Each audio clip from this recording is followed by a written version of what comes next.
So it's really true to say that there are a variety of reasons that one might opt for an endoscopic sleeve as opposed to any other form of weight loss option. From a technical point of view, the ESG procedure involves effectively reducing the stomach volume down to about 30% of its original. However, the journey for you as the patient starts before that, usually about 2 weeks in advance of that, when we ask you to follow a specific diet. It's essentially a liquid diet. That helps the stomach get used to the idea that you will be on the liquid diet for probably about 2 weeks after the procedure. It also helps the liver to shrink in size, which is relevant from a technical point of view, not to you as the patient, but from a technical point of view. The week or so before the procedure, we start you on some medication, which is designed to reduce the acid levels in your stomach. As afterwards, sometimes individuals do feel a little bit acidic, and that medication usually carries on for about 4 to 6 weeks afterwards. On the actual day of the procedure, you attend the hospital fasted from the night before. We check you in.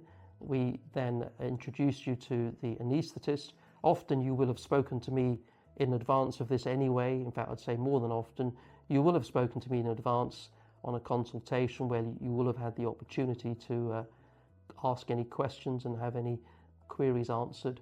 And then on the day, we administer a full anaesthetic. So you're literally in an operating facility. You're completely asleep. You're oblivious. You don't know anything about it. We then pass a camera through the mouth into your stomach, and we use this device which allows us to stitch the stomach from within. And that takes about an hour or so on average. Afterwards, we keep you in an area that we refer to as the recovery area, probably for about a half to 1 hour. And then you go back up to your room. We normally like to keep you in for a few hours. Sometimes we may keep you in overnight. It's important that by the time you're discharged that you're able to drink fluid comfortably. Some individuals may feel slightly nauseous, you may feel bloated. There are medications that we give for this. We also give some antibiotics on the day of the procedure, perhaps for a day or two afterwards.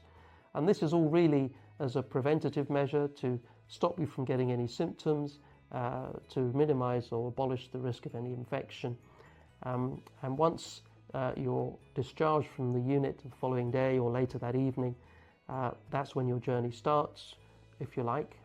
We then would like to make sure that you have access to any support that you require. You'll be asked to follow a diet, a liquid diet for 2 weeks afterwards, and that will then revert to a puree diet, which will then move fairly swiftly on to a solid diet. And that whole process is really important, especially in the first 2 or 3 weeks, because that's the time that the stitches that we put into the stomach allow the stomach to shrink down. And we want to make sure that you don't feel sick, simply because that will make you feel more comfortable, obviously. And it will also allow the sutures or the stitches to firm up, to create that reduced stomach volume. It's important to also remember that at any point, if you feel any discomfort or you're unclear, then the Weight Doctors team are on hand to answer any questions that you have or any concerns that you may raise.